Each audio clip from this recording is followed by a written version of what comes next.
بسم اللہ الرحمن الرحیم قال النبی صلی اللہ علیہ وسلم بحسب امرئ من الشر ان يحقر اخاہ المسلم۔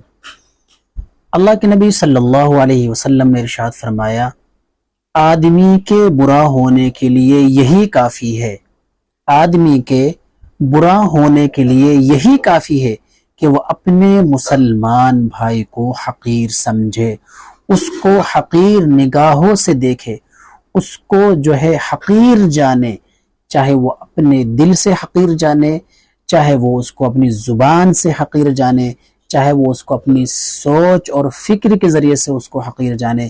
کسی مسلمان کے لیے برا ہونے کے لیے یہی کافی ہے کہ وہ اپنے مسلمان بھائی کو، اپنے ایمان والے بھائی کو وہ حقیر جانے، چاہے وہ مرتبے کے اعتبار سے بڑا ہو، چاہے وہ چھوٹا ہو۔ یہ انسان کے لیے صرف یہی کافی ہے کہ اپنے مسلمان بھائی کو حقیر سمجھے۔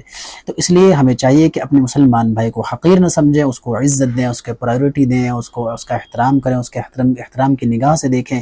تو یہ مسلمان کے لیے صحیح نہیں ہے، جائز نہیں ہے۔